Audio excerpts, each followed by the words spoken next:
Kapag magulo na ang mundo, ikaw ang payapang hinahanap-hanap ko.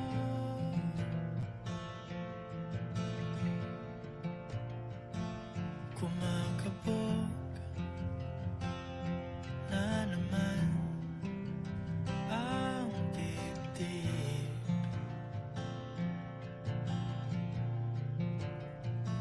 Sa pagkabahala nadala ng daigdig.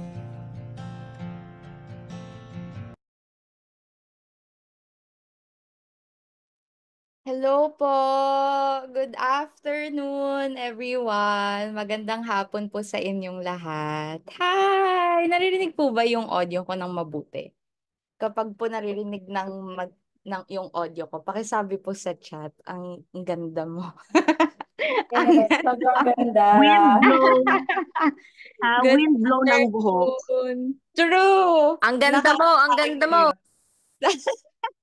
Ano tayo ngayon? Maximum wind effect. Kasi sobrang Yeah. May wind blown effect pa. Parang nasa movies lang. opo. Required. Required.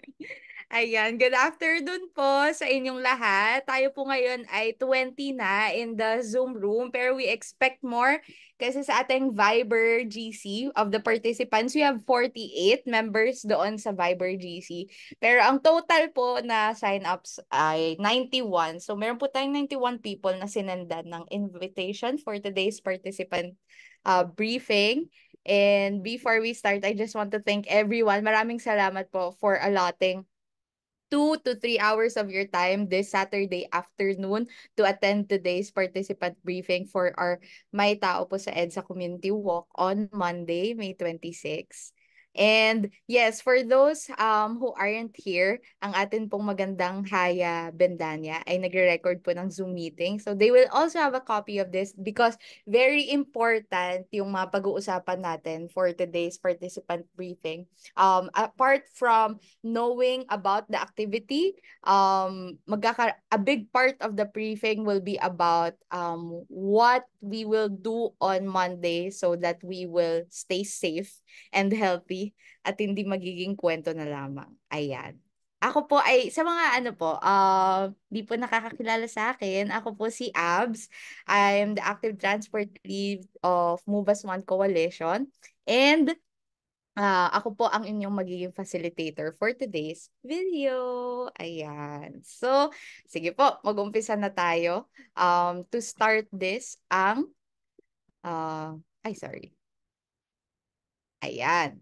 To start this, ang agenda natin for this participant briefing will be first an introduction of the activity. Ano ang may tao po sa EDSA? Ano ito? Bakit tayo maglalakad ng 19 plus kilometers sa Lunes? Bakit natin to ginagawa sa ating mga sarili? What is the basis? Explain po namin yan. And second, we will also be having a D-2, D-1, and walk day reminders. Ano yung dapat na-accomplish mo na today, ano yung dapat ma-accomplish mo bukas ng linggo, at ano dapat meron ka at ready baon on our walk day on May 26. And third, magkakaroon tayo ng health and safety briefing. Nag-invite po tayo ng ating one of our member advocates sa coalition, si Doc Larry Celestino from MNL Moves as well. Later on, siya po ang magbibigay sa atin ng health and safety briefing. This agenda, i-cover po natin ito from 1 o'clock to 2:30 p.m. Pagdating ng 2:30 p.m., ang susunod, yung last remaining 30 minutes of that time ay para po sa ating marshal and sweeper briefing. Sa mga nag-volunteer po maging marshal at maging on the day, maraming salamat. Tayo po ay may separate briefing from 2:30 to 3 o'clock p.m. to be led by our very beautiful Ate Karen Crisostomo. Kaya magstay na lang po kayo dito sa ating Zoom later after or pagdating ng 2:30 p.m. Ayan na ang ating agenda for today's video. Kaya umpisahan na po natin. Woo! Okay. First, ano ang may tao po sa EDSA? Ito na ang tanong natin. Ika-clarify natin why are we doing this community walk. Ang naging basis po nito ay sa darating na Hunyo, magkakaroon ng major rehabilitation ang EDSA. And with this major rehabilitation that EDSA will be facing, baka hindi na ito mangyari ulit, or even if it does happen again, it might not be for a few decades again. So we ask in the form of collective action, where are the pedestrians in this future? Kung nakasunod po kayo sa mga news about the EDSA rehabilitation that is taking place, makikita nyo po that the plans are geared mostly towards to cater to vehicle users, four-wheel vehicle owners and users, but there is not much plan pagdating sa mga pedestrians at saka sa mga commuters, sa mga nagbabike commute. In fact, there are even plans and discussions of first removing the bike lanes in EDSA, second, road widening, mako-compromise yung spaces where pedestrians and commuters can walk on. So dito sa nangyayaring improvements ng EDSA, are these improvements for all? Kasama ba tayo doon, mga pedestrian at commuter, o para lang sa mga may sasakyan, which is comprised only of 6% of Filipino population. 94% sa atin ay hindi nakakotse o ang gamit pagpapunta sa eskwelahan, sa mga trabaho, kapag aalis, babiyahe, tayo gumagamit ng public transportation, nagko-commute o naglalakad. Kaya dapat sa rehabilitation na ito sa EDSA, dapat kasama tayo. Ayan.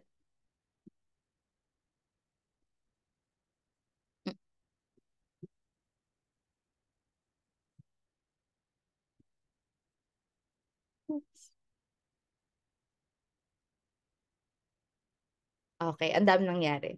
Okay. Totoo na. This community walk, yung lalakarin natin, it is 19 plus kilometers na mag-uumpisa sa 1 Ayala Telus at magtatapos sa Caloocan City People's Park. Ayan, kung makikita nyo po dito, ito na yung pinost natin na ruta na gagawin natin sa Monday. Mag-uumpisa tayo sa Telus Digital Philippines, McKinley Exchange. And then ang first rest stop natin ay mangyayari sa SMDC Fame Hall. Next rest stop ay sa Farmers Plaza. Sunod ay sa GMA Kamuning MRT Station, SM City North EDSA, sa Shell Cafe Balintawak, at ang endpoint natin ay sa Caloocan City People's Park. Ito yung mga official na rest stops natin, but along the way, meron pang mga unofficial rest stops kung saan pwede tayo magpahinga, pwedeng uminom, mag-take ng rest. Ayan. So, ito ang ating ruta. At originally, nung nag-post tayo na open na ang registration para sa may tao po sa EDSA, ito ay magsa-start dapat ng 1:30 p.m. Pero dahil because of concerns from our friends, from the medical community that 1:30 p.m. onwards is not a healthy window of the day para maglakad, nilipat natin ito sa 5 a.m. Pero alam nyo ba guys, despite the original time na 1:30 p.m., ang dami pa ring naging interested. Many wanted to partner with us and many signed up, many said yes to this call for a community walk. In fact, we had 86 sign-ups in less than 48 hours. Woo! Kami ay kinabahan nung kami po ay nag-volunteer huddle nung Monday 6 p.m. Ang ina-expect lang po namin ay at most 20 participants because first of the day, unang-unang araw ng work week, Monday. Tapos yung oras pa, 1:30 p.m. So, we were just trying to get a few people to join this community walk. But we had 86 sign-ups at nagulangtang po ang taong bayan.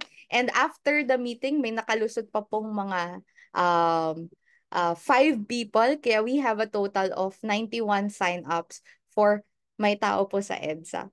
And our media partners also responded. So this is also the part where we inform the participants that we have media friends who will be covering and documenting the work on our walk on Monday, May 26th. We also have government officials who said yes to the challenge. DOTR Secretary Vince Dizon will be there, and Congressman Eli of Kamanggagawa Party List and his staffers will also be there to join us in the walk.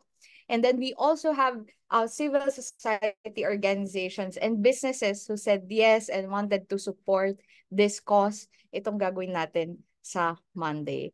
And because of that, we're very grateful. It's a message.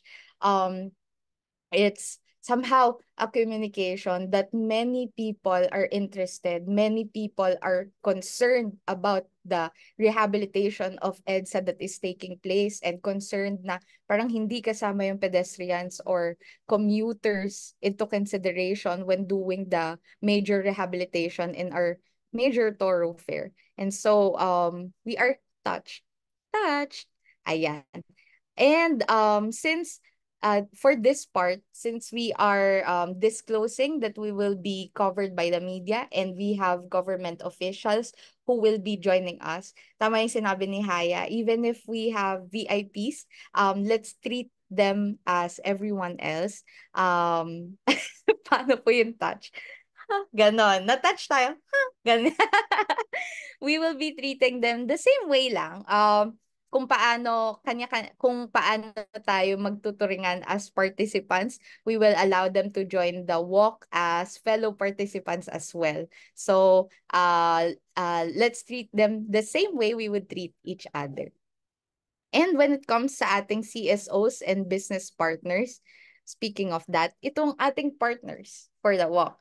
We are in partnership with Make It Safer Movement, Southeast Asia Mobility Awards, Institute for Climate and Sustainable Cities, and Payapa Wellness and Spa. Mamaya magkakaroon tayo ng exciting update or exciting announcement about one of our partners na si Payapa Wellness and Spa. Promise, guys, masaya to. And so we're grateful for these partners who has been there since day one talaga, allowed us to do this activity and to for us to complete it, the planning stage, everyone was there since the beginning. Ayan. Okay, so na-discuss namin ang partners for this activity for hashtag May Tao po sa EDSA. Magpapakilala lang din po kami ng Very Light, the organizing team or the organizers, Move as One. We are Move as One, a coalition of 140 organizations and more than 77,000 advocates working for safer, more humane, and more inclusive transportation in the Philippines. Madami po tayong mga members dito ng coalition who are here to support you, who are also volunteers and who will be walking with us. And we're excited to meet everyone on May 26th. Okay, yan na ang intro sa ating activity. Ito na, these are the basic information about the activity on Monday, our walk. Now, let's go to the next agenda. Ito na po, magdi-discuss na tayo ng ating mga reminders. Ano ba dapat yung mga nagawa mo na? Ano na dapat yung gagawin mo? At ano dapat ang baon ka o meron ka sa May 26? First reminder, D2 reminder, May 24. Ngayong Sabado, ngayong araw, as in today, guys. Dapat ay nasagutan mo na ang health disclosure at waiver form. As of now, ang nakakasagot pa lang po sa ating health disclosure and waiver form ay 22 people. So, nakikita ko yung iba, nakikita ko may mga draft, pero humihinto doon sa pag-upload ng e-signature. So, kung wala pa kayong e-signature, kumuha na lang kayo ng papel, tapos pirmahan nyo, tapos picturean nyo, tapos okay na yun na yung i-upload nyo.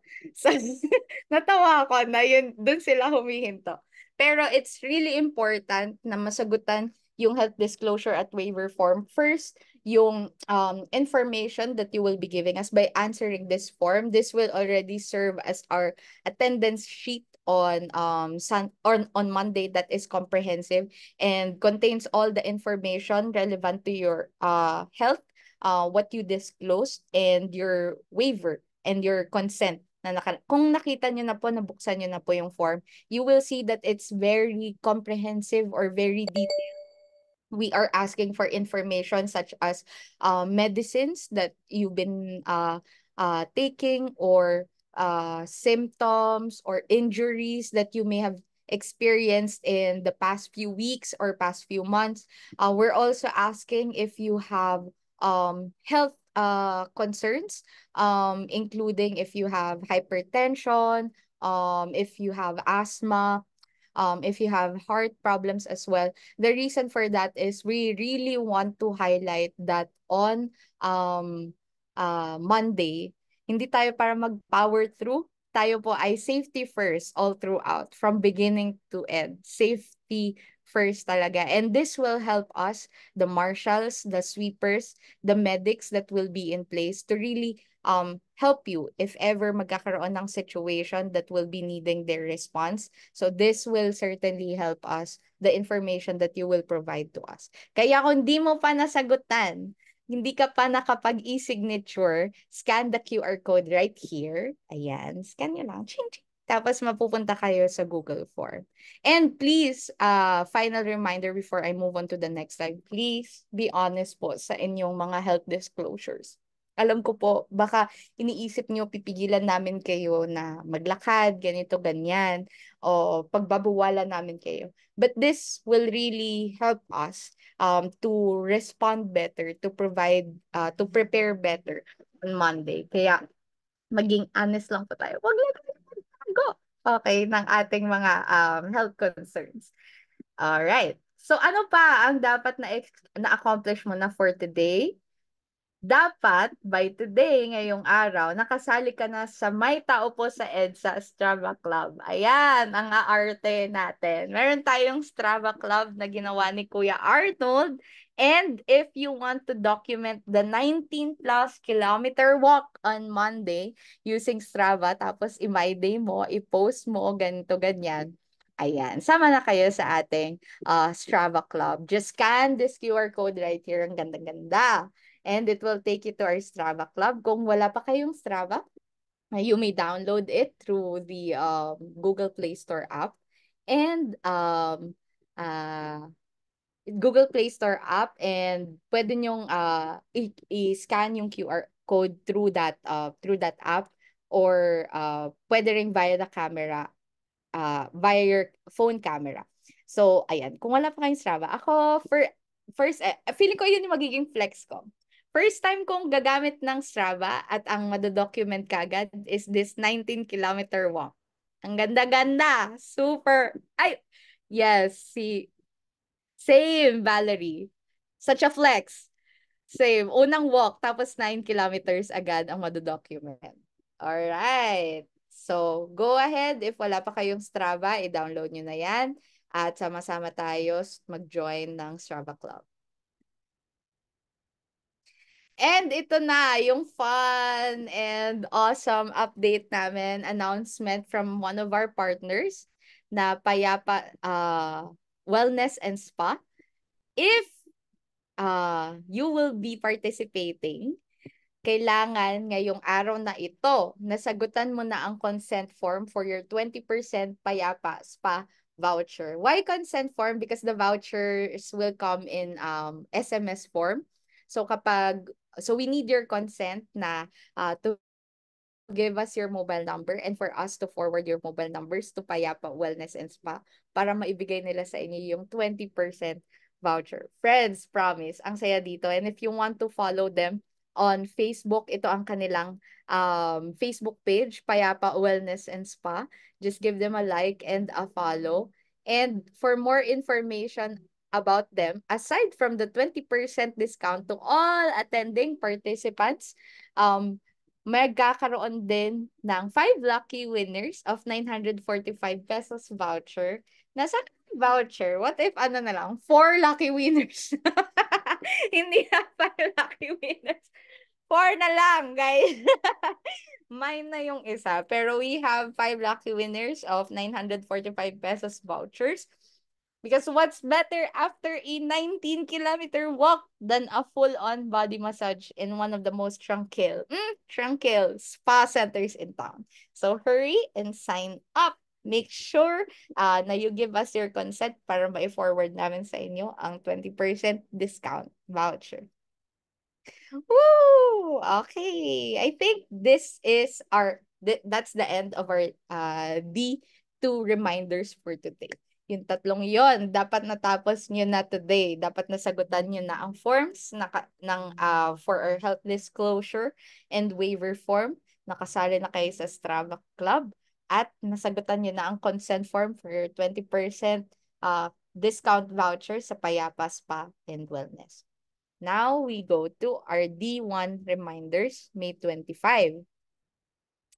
Bukas ng linggo, guys, dapat kumpleto ang tulog mo. Huwag kang magpapaantok, friends. Ang call time natin ay 5 o'clock a.m. Huwag kang matutulog ng 2 a.m. at gigising ng 4 a.m. para mag-prepare. As much as possible, kumpleto ang tulog mo dahil gusto namin fresh ka. 'Di ba nagsagot kayo ng consent form kung pwede namin gamitin yung photos at videos nyo while walking? So far, walang nagno-no. So, lahat kayo nag-consent to using your photos and videos, posting it on our Facebook page. Kaya dapat fresh ka. Dapat makita ng mga person na meron kang more than 8 hours of sleep. At maliban sa tulog, dapat tomorrow nakaset ang alarm mo. Huwag ka naman mag-overtulog. Sapat lang na tulog. 5 a.m. pa rin ang call time natin. So dapat set your alarm, make sure na you're able to wake up to have enough time to prepare before our 5 a.m. call time. Third reminder for tomorrow, naka-full charge ang devices mo. So for communication and documentation purposes, I know na majority of us, most of us, will want to document the whole experience. So while you're allowed to document your experiences, dapat full charge siya so that you will be able to use your devices for communications. Ayan. Yes, sa alarm clock, yung pag-set ng alarm. Wag sa calculator. Pakiset nyo na ngayon, right now. Tut. Alarm clock, hindi sa calculator. Okay. Yan lang naman basically yung mga reminders namin for tomorrow. Ano dapat yung, ito yung pre-walk. The day before the walk, ano yung dapat gawin. The most important actually will be the reminders for the actual walk, which is on May 26. So, participant check. 1:32 pa lang po. Participant check. Okay pa po ba lahat? Hindi pa naman po nag-bounce yung mga information so far. Thank you. Kung okay pa po lahat sa mga naka-off-cam, can you give me a heart, virtual heart? Paki-heartan niyo naman po ako. Pakipusuan niyo naman po ako, guys. Okay. Yay! Thank you so much. Ayan, heart check. Now we go to the walk day or the activity proper reminders. Ano yung mga dapat nating tandaan? Ano yung mga dapat nating huwag kalimutan? Ano yung mga dapat nating i-prepare for the actual walk on May 26? Sa Lunes, araw ng lakad, dapat dala mo ang mga sumusunod. Okay. Kung we will also be providing a copy of this presentation, and the whole briefing is also being recorded. Pero if you want to take a photo now, gusto mo na gumawa ng checklist, go lang. Pwede mo na tong picturean at pwede mo na tong gawa ng checklist for yourself. Wag niyo pong kakalimutan dalhin ang mga sumusunod. First, very important, ID at emergency contact info. While we will be having a copy of your emergency contact info based on your based on your answers sa health disclosure and waiver form, it's still good to have the emergency contact info on your ID. Dala-dala mo na siya so that if there's an emergency that arises, hindi natitignan yung listahan and we can just get the ID with your emergency contact info there. But We still have a copy of it. We still have an information. Still, wag niyo pa rin pong kalimutang dalhin. Next is water bottle / jug. Kahit na 5 a.m. tayo magsa-start at matatapos around 12 noon, compared sa init ng 1:30 onwards, hindi, medyo ano pa din siya, medyo malamig ng konti dahil magsisimula tayo ng wala pang araw. Hydration is important. We will stay hydrated on that day. Please bring your water bottle or jugs. We are prepared with water as well. May mga dadalhin po kaming mga tubig, but not everyone is accounted for. Hindi lahat guaranteed na mabibigyan ng tubig. Kaya please, isa po sa ating major basic necessities na dapat dala natin ay tubigan natin. May dala tayong tubig and we are able to hydrate ourselves. Next, face towel, pamunas ng pawis. Pang-apat ay sunscreen. Very important. Huwag ka namang masunog. Huwag naman tayong magkaroon ng mahapdi na balat pagkatapos ng lakad na ito. So, sunscreen is important. Ball pen or pencil, magdala po kayo. Ang fun sa Monday Promise, meron kaming bingo cards. Syempre, maaarte kami. Meron tayong mga bingo cards na sasagutan. Itong bingo cards na ito ay tatantusan natin para sa mga bagay na napapansin natin habang tayo yung naglalakad. So, kasama sa mga tatantusan natin, ilan ang baku-bakong sidewalk, ilan ang merong pedestrian timer na 5 seconds lang, pero 500 meters yung tatawarin mo. So, yun yung mga tatantusan natin while we are walking. So para maka-join sa ating bingo fun, please bring your pen or pencil. Umbrella. Magdala din po ng mga umbrella sa mga may more sensitive skin. Panangga sa init ng araw. Light snacks in the form of bananas or nuts na you can munch along the way while walking. Face mask. Face mask po ay important because we have been advised by our friends in the community na hindi maganda ang air quality on Monday. And within that window, it's expected that the air quality will get worse. And since we're walking in a major thoroughfare, which is EDSA, please prepare or bring your face mask. Meron din po kaming dala. But again, not everyone is guaranteed to receive. So, para duly prepared tayo, magdala na rin po kayo ng sarili yung face mask. And lastly, dala mo ang iyong emergency medications. Okay. May reminder si Haya. Sa mga nagsi-skincare po, please don't wear retinol or anything na mahapdi sa araw on the day itself. Thank you for the reminder, Haya girl. Ang ganda for for the pretty people in the room na nagsi-skincare na ako ngayon, meron akong may niacinamide ako ngayon tsaka vitamin C. So hindi ko to susuotin on the day itself. Tayo po ay sunscreen lamang para wag masunog ang ating balat. Haya also sent a copy of the bingo card. Ang ganda-ganda. Colored. Ayan. So, yan po yung... Oops. Nawala ba ako? Okay. Ayan. Alright. So, make sure na dala mo ang mga nakalagay dito. Alright. And next, we want to reiterate, nakalagay na siya doon sa previous slide na dapat huwag mo kakalimutan ang iyong emergency medication. Pero we want to highlight again that if you have emergency medications, kung meron kang tinatake na gamot, please remember to bring it with you. Huwag tayo mag-i-skip kung tayo ay meron ng mga maintenance, ganyan. Huwag po natin i-skip ang ating maintenance on that day.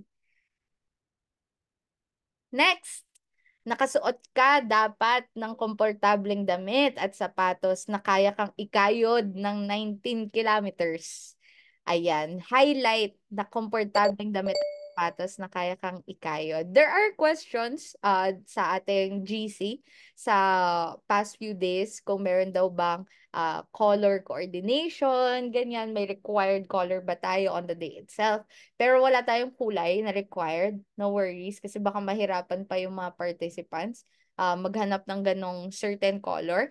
But what we have to highlight, make sure na ito po ay komportable sa damit. Wag na po magsuot ng hapit, wag na po tayo magsuot ng turtleneck, wag na po tayo magsuot ng tawag dito ng wool, ganyan. As much as possible, yung yung daloy ng hangin sa ating katawan ay yung suot natin ay conducive sa magandang daloy ng hangin sa ating mga balat at sa katawan. At makikita niyo dito, merong sombrero. So, magdala po kayo ng mga sombrero. Pero, wait lang. Kasi ako po ay Shenzhen sorting center for today. Lahat po ng mga gamit natin ay nasa akin ngayon. Gusto ko lang po i-share, sobrang arte natin. Meron po tayong cap. Maarte po tayo on Monday. So, super cute nito, oh. May tao po sa EDSA. So, maarte tayo. Pero again, katulad po sa pagkain at tubig at sa face mask, hindi po lahat guaranteed mabibigyan. So, paunahan na lang. So, dahil hindi po guaranteed lahat mabibigyan ng cap, please also bring your own caps para may suot po kayo panangga sa init ng araw, pang shade ng konti sa inyong mga mukha. So, ayan po. Alright. Now that we're done with reminders sa clothing, dapat sa Monday, guys, kumain ka ng breakfast. Dapat nakakain ka na ng breakfast. Dapat hindi ka gutom. Ayaw namin nagugutom ka, B. Promise. Ayaw namin ng napagod ka, ganyan. Make sure na hindi yung sobrang busog, but a meal that will give you energy. May nakita ko sa chat. Okay. Si Gerald message sa chat, eating a banana before or during our 19-kilometer walk is really helpful. It gives you quick energy from natural carbs and potassium to help prevent muscle cramps. Pack na pack. So, if you will be bringing snacks, which included sa mga dapat dala mo sa Monday, better to bring either banana or nuts na magbibigay sa inyo ng energy. Since banana is a good choice, then hanap na tayo ng mga saging, mga be. Ayan. Yes po. Yes, Miss Dina, sa telenovela lang cute ang hinihimatay. Hindi magiging cute yun sa Monday pag hinimatay tayo. Kaya tayo ay magiging safe dapat. Tayo dapat ay nakakain na, hindi ka gutom.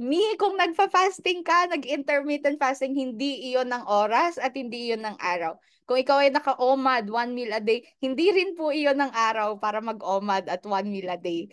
Kailangan nakakain ka na bago ang call time nating 5 a.m. at bago tayo sumabak sa lakad na ito. Okay.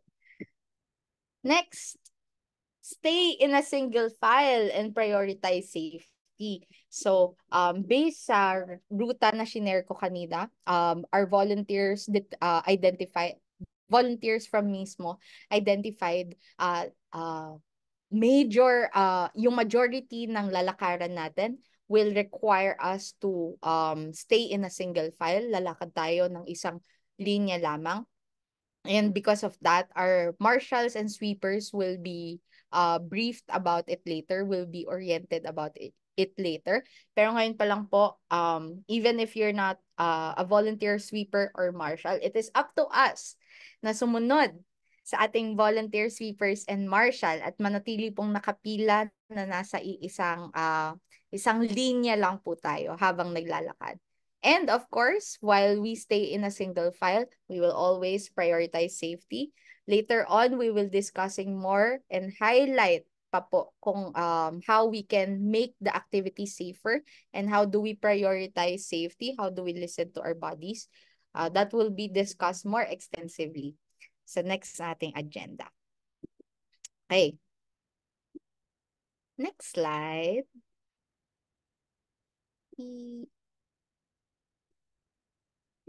Kaya to. Kaya to ni Canva.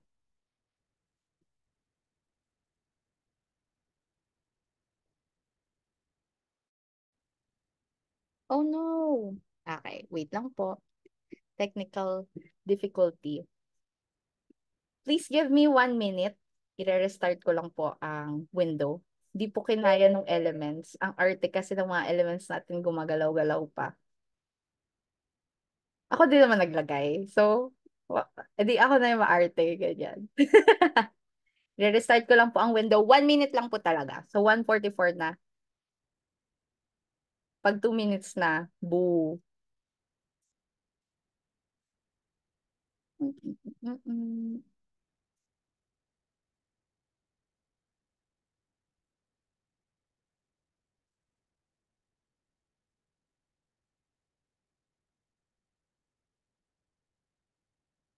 Commercial lang habang nag-restart kami sa apps. Ang ganda mo. Ay, Hey. kinilig siya. Stop.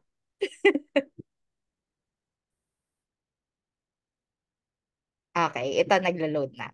Thank you, friends.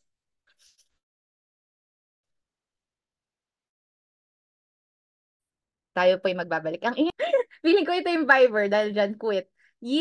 Yeeted ang Viber sa mga running apps.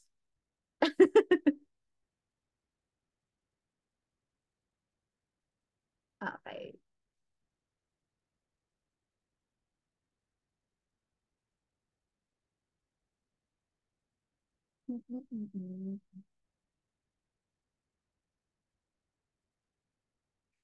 Sorry, meron po bang, Jibs or Haya? Would you be able to share? Parang deads talaga siya.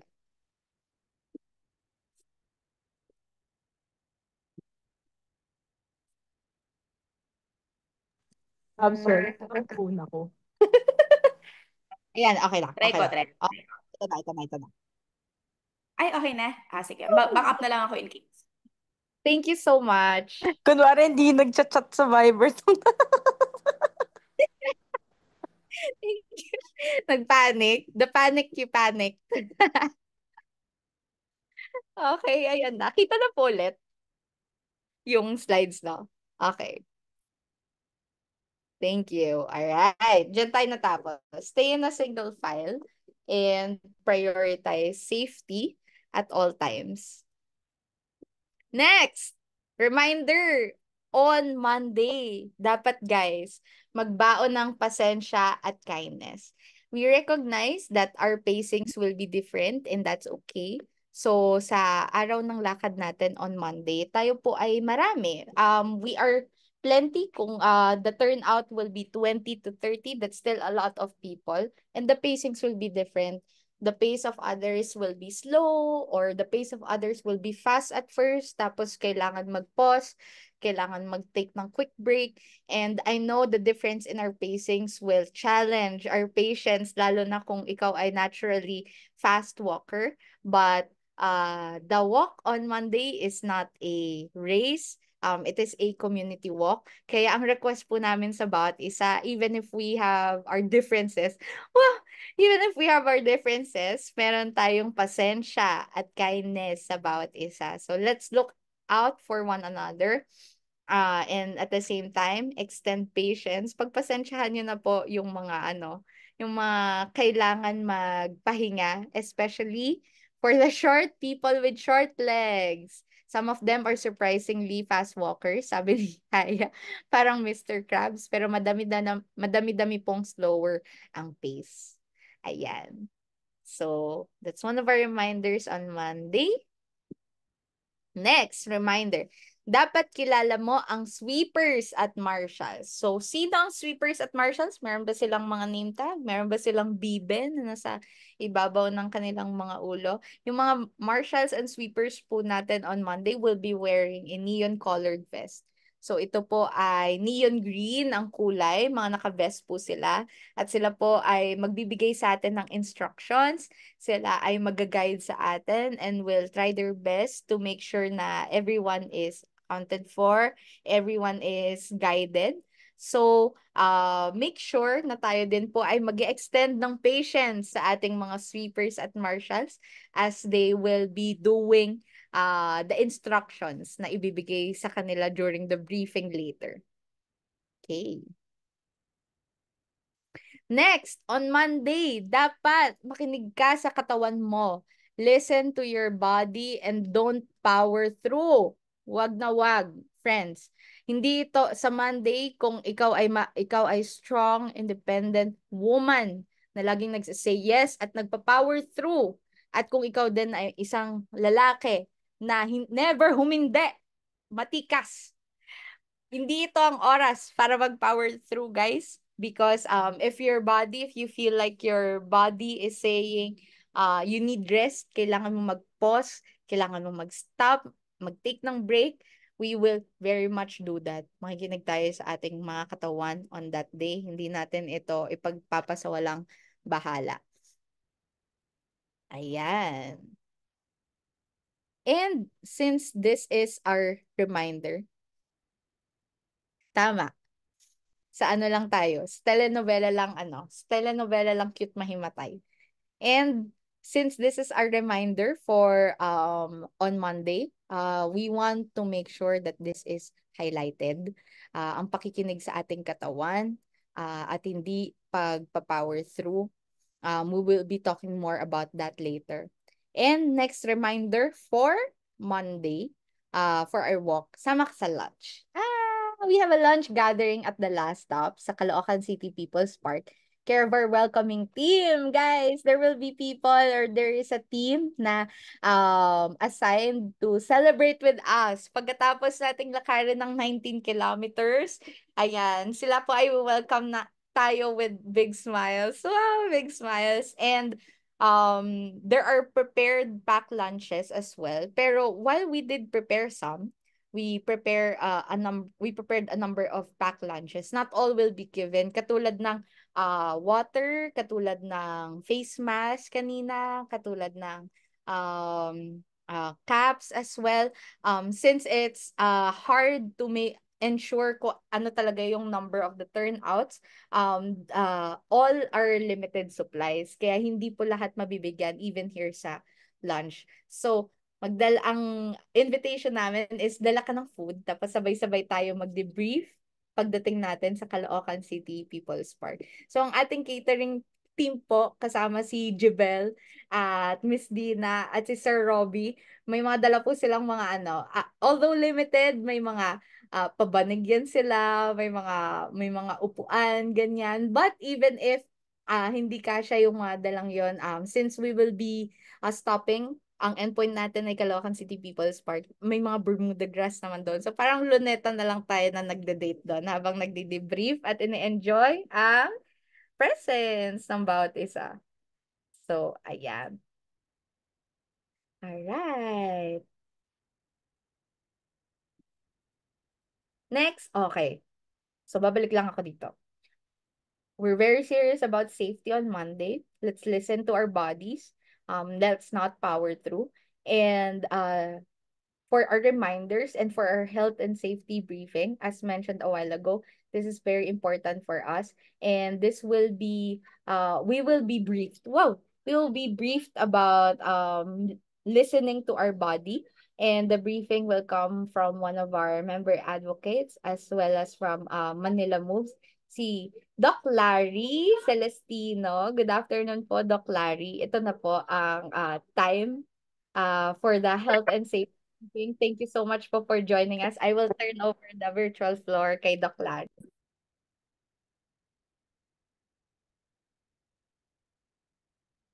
Okay. Hello, everyone.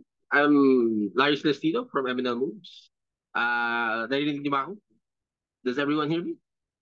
Yes po, very clear. Yes. Alright. So, marami sa atin na I'm sure may personal experience tayo sa paglalakad. Because we do it every day, no? Pero kasi, yung paglalakad ng ganito, 19 kilometers, hindi yan biro. So, for perspective, ang ating ang karamihan sa atin, kapag hindi tayo nagko-commute, lakad natin minsan mga 2 to 3 kilometers lang sa isang araw. Pag nagko-commute tayo, minsan up to 5 to 8,000 steps sa isang araw. Ang 19 kilometers, depende sa kung gaano ka laki yung hakbang mo, it's between 23 to 28,000 steps. So, hindi siya biro. And bukod pa doon, maglalakad pa tayo sa EDSA. So, ganun ka, ano ba yun? Nasa syudad naman, EDSA naman yan, di ba? No. Sa totoo lang, having walked on EDSA, at saka, yung experience ko rin na namumundok ako, umaakit ako sa mga trail. Sa totoo lang, there are many ways in which mas madali ang mountain trail kesa sa EDSA, which is sad pero true. Dapat mas madali sa EDSA, but it's not. So the terrain can be challenging, there are hazards na wala sa mountain trail, and more than anything else, no? Mountain trail usually meron siyang mga sapa, meron siyang mga puno, at hindi mainit yung nilalakaran mo kasi puro siya mga bato, puro siya mga damo. So hindi mainit. Sa totoo lang, hindi siya mainit. Kahit tanghaling dapat, hindi mainit. Lalo pag may mga puno na nakatakip sa'yo, hindi siya mainit. Sa EDSA, mainit. Sobrang init sa EDSA. Maraming hazard, biohazards, pwede kang madulas, pero mga hakbang doon, nagmamadali ka dahil na mataas, nagmamadali ka dahil hinahabol ka ng mga motorista. It's a very hazardous place, and I am not exaggerating. So hindi lang siya physical challenge. Also a challenge, meron siyang mga biohazard challenges. So ideally mga pre-walk preparations natin, ideally hindi ka dapat naglalakad sa isang araw more than 10% more than your daily average. So kung 10,000 yung average mo, ideally dapat hanggang 11,000 ka lang sa araw. Pero sabihin natin we have flexibility in our human bodies, no? Even then, no, ang estimate natin for a single long walk, ideally dapat hindi siya more than half of what your weekly average is. So kung 10,000 steps ka, kung nakaka 10,000 steps ka every day for the past month or 2 months, makaka 50,000 steps ka sa isang linggo, half of that is 25,000 steps, which means 19 kilometers is doable for you. It's relatively safe. Pero kung hindi ka nakaka 10,000 steps sa isang araw average, it's a little more dangerous. Okay? So, kaya nga meron tayong health and safety briefing. So, aside from yung preparation mo dun sa ating physically, you also have to think about yung nutrition natin. Sinabi na sa inyo na kumain tayo ng almusal. So, anong almusal ba yun? Ironically enough, yung Filipino breakfast natin is very good for this specific kind of activity. Kasi physical activity siya, at yung ating kunyari, yung tapsilog, meron siyang fats, meron siyang proteins, meron siyang carbs. Active physical activity is one of those situations in which maganda sa atin ang quick access carbs, katulad ng nandun sa kanin, no? In most other situations, dapat nililimit mo yung carb intake mo. Pero when you're doing something physical, you should have carb intake. Definitely. Pwede ka pa mag-carbo load kung gusto mo na konti. Pwede ka mag-carbo load na konti. Pero dahil magkakaroon ka ng physical activity, yung satiety level mo, kung gaano ka full ka, has to be between 50 to 80% full. If you're used to by commuting, or you're used to walking around long distances or even running, for commuting, alam mo na kung paano yun. Yung tama lang, sinasabi nila tama lang. No? Don't fill yourself up at breakfast. Just have a little bit of breakfast. No? Kung sanay ka na pag kumakain ka, yung busog na busog ka, kalahati lang, no? Mga ganon. 50 to 80% of that. And then the rest of it, you're going to eat while you're walking. No? Nutrition and hydration is important. So kailangan dala mo yung mga yun. May dala kang snacks, nuts, fruits, nuts. Kailangan mo rin ng salt, no? Kaya may nuts kasi kailangan mo rin ng salt. As in addition to yung potassium sa ating bananas, ganon. Hindi rin masama na magdala tayo ng sun protection, payong caps, or even walking sticks or canes. Even for our able-bodied people, no? Able-bodied folks still benefit from walking sticks para malesen yung damage sa paa mo habang naglalakad ka. You want a light step, you want a step na assured, na hindi yung munti ka ng madapa. Kasi even though hindi ka nakakaramdam ng pain, every time you do that, nasa-stress yung katawan mo, napapagod siya na konti. And this, at the end of your 19 kilometers, baka hindi na balance yung pag-step mo na hindi mo alam. Of course, you also need sun protection, pollution protection, eye protection, and the appropriate clothing. Usually mga dry fit, things that are presko, no? Things that are presko. Dry fit undershirt and then something for the sun outside, things like that. Kung meron ka maglalakad ka, kung magdadala ka ng mga gamit, focus on light things. Ideally, less than 3 kilos. No? Ang dala mo lang para hindi mabigat sa katawan mo. Kasi pag mabigat, na-outbalance ka, yung step mo mabigat, things like that. No? As light as you can, pero dapat dalawa pa rin lahat. So that's our pre-walk. No? That's our pre-walk preparations. Of course, you should have rest. Matulog ka before, of course. Pag naglalakad ka na, so start na tayo, no? Magano muna tayo, we start slow. Slow walking na muna, parang naglalamyar na ka. For about 20 to 30 minutes. And then pag naka-warm up na yung katawan mo, that's when you stretch. You do your stretching exercises para na siya. Warm up na siya, it's more, mas amenable siya to stretching. So, and then after your stretching, that's when you do your regular purposeful walking or brisk walking. Now, of course, hindi ka pa rin dapat inihingal doon. Hindi siya karera or anything like that.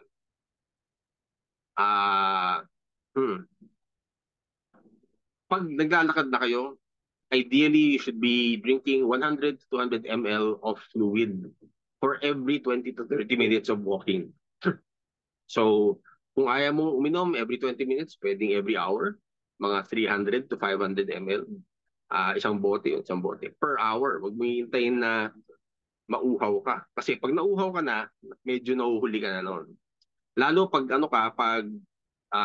malakas ka magpawis. Pag malakas pa magpawis, kailangan pinapalitan mo siya habang nagpapawis ka.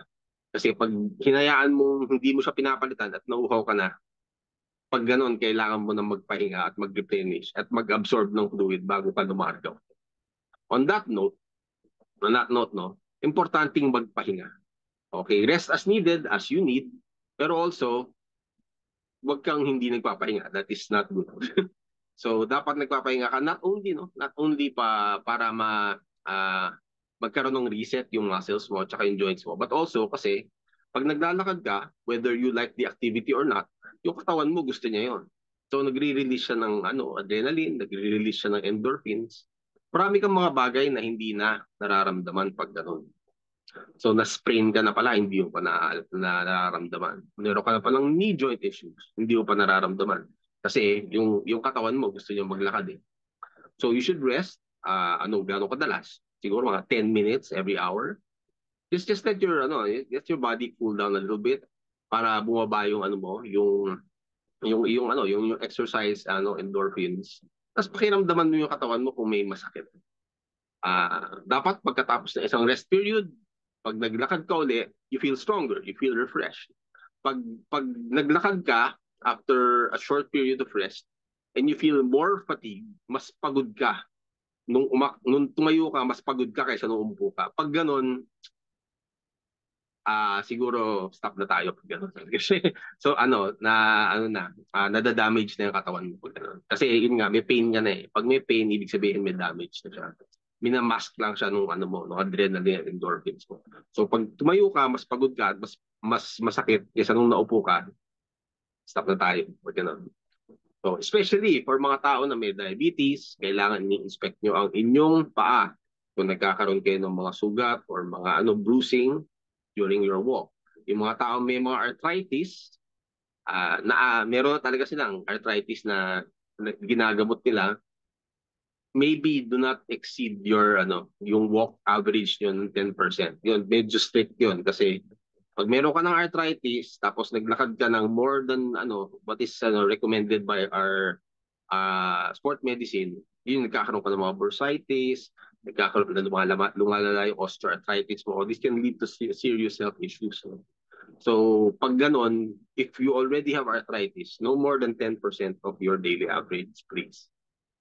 So, finally, yung ating mga the things that can kill you, things about your body that can kill you when you're walking. No? Of course, kung meron kang heart condition, yung mga shortness of breath, pag meron kang asthma, same thing, shortness of breath, baka yung bronchitis mo umandar because of our pollution. Yung pollution sa EDSA is very serious.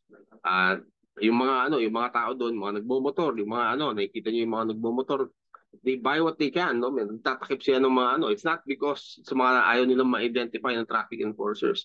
Kasi yung mga tao diyan, they're on the road every day, na-expose sila dun sa pollution, nafe-feel mo at the end of the day, masakit sa lalamunan.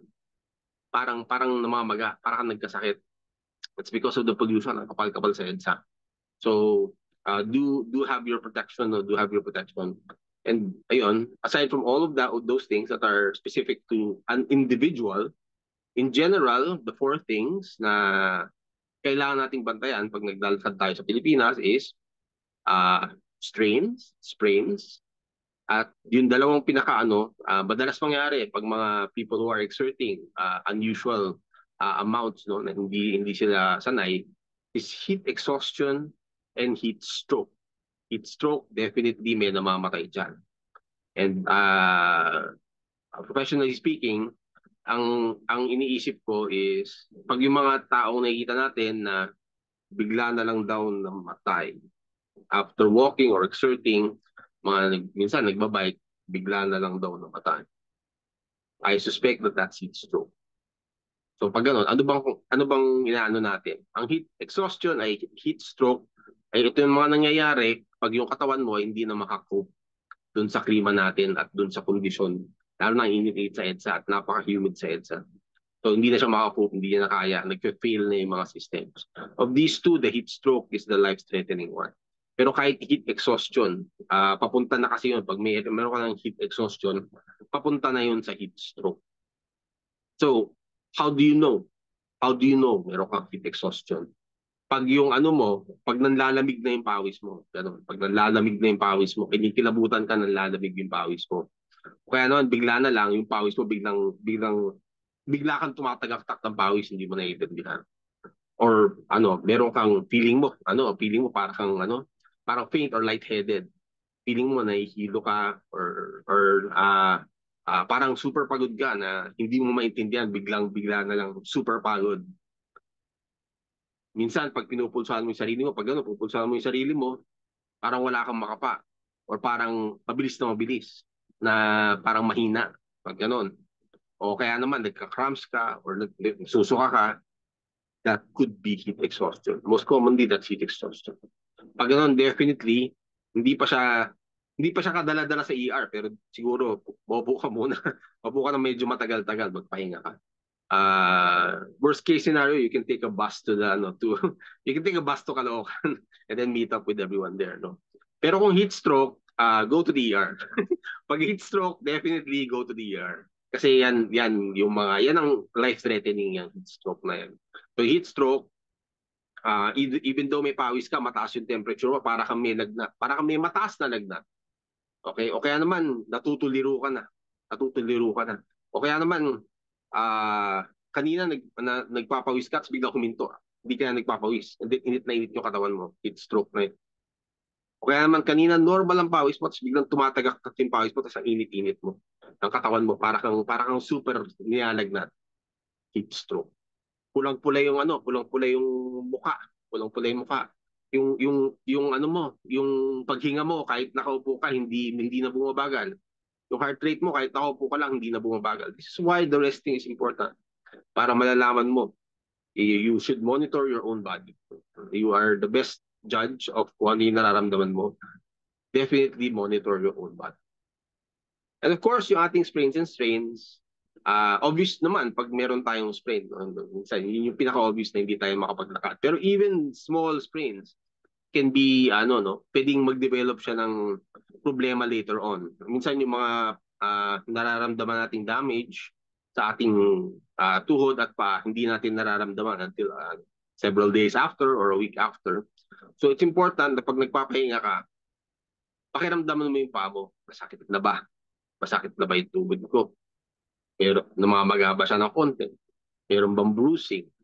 Nagagalaw ko pa ba siya? Pag stretching mo gano'n, nagagalaw mo pa siya. Kung pag merong, o kaya naman, minsan, meron kang nararamdaman, parang lumagotok sa paa mo or sa ankle mo. Pag ganon, that could be a small minor sprain.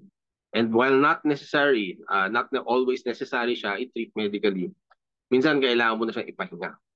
Okay? Kailangan talagang most of the time pag naglalakad ka, dapat 100% as much as possible. And even yung mga sumasakit yung talampakan. A lot of us are conditioned to think na this is still normal, this is still fine. Pero pag ganun kasi, either fatigue na yung paa mo, na compromise na yung ability mo to balance sa paa mo. Matitisod-tisod ka na later. Alternatively, dahil matagal ka nang nakatayo, nako-compromise naman yung blood. Nako-compromise yung blood flow sa iyong paa. Literally, you need to take weight off your feet para bumalik yung blood. Para hindi siya ma-damage yung talampakan. So yun, muscle strain can also compromise your ability to walk safely. May sakit ng muscle, kulay yung laman mo, or may bruising, or ayaw niya, biglang mahina na ang iyong katawan. So pag ganito, you have to pay attention to your body and you have to rest or stop. All right? So yun. These are our tips. I hope you have a nice and safe walk on Monday. And I'll end with that and give you back to our presenter. Thank you very much. Thank you so much, Doc Larry. Heart. Maraming salamat po for the very informative briefing. And I think after nito, ang next na magiging trabaho ng volunteers is to create parang reminders based on what Doc Larry discussed. Kasi they're very important and I think it will be helpful for us to have that handy, those specific reminders. And basically our message with the extensive briefing is that we should listen to our body talaga. Actually, may re-evaluation na mangyayari in my mind personally kasi po ang aking sa aking imagine, ako po yung nangunguna. Ako po ang leader ng mga BB at doon ako sa unang-una. Pero ang average step count ko po per day ay 300. So, magre-re-evaluate po ako ng choices at baka maging sweeper na lang po ako. Hindi po ako yung magiging leader. Okay. So, next part po, bibigyan ko po ng a few minutes si Miss Haya Bendania to discuss our medic and our ambulance. Bilang siya po ang parang CEO na siya nung service provider natin. Sige, Haya, go. Thanks, Miss Abs. Hi, everyone. So, quick reminders lang para sa lahat. So, syempre, okay, I will preface it by saying na wala pong gustong maambulansya, walang gustong ospital, di ba? Okay. Listen to your body. Ang arrangement po natin on the day itself ay magkakaroon ng ambulansya on front of the stop you're in. So for example, kapag nasa meet-up point kayo, nasa next station yung ambulansya. So the ambulance will be waiting there. So every time na may dumadaan ng mga tao, for example, yung mga feeling nila pagdating sa first station, ay hindi ko na kaya. Feeling ko may himatay na ako. There's a station at hand na pwede nyo puntahan na makakapag-check up sa inyo. So in the ambulance, you have one driver, syempre, you have a driver. Tapos may dalawang medic po doon.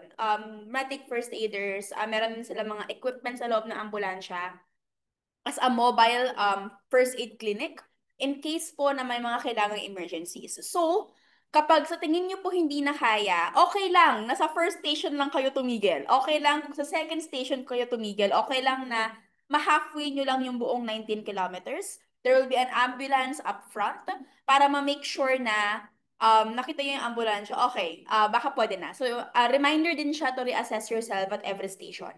So nagbo-move po yung ambulansya pero hindi siya alay lakad o purinarya ha na parang susundan kayo nung ambulansya, no? They will be ahead of you in the first stop, in the second stop, in the third stop.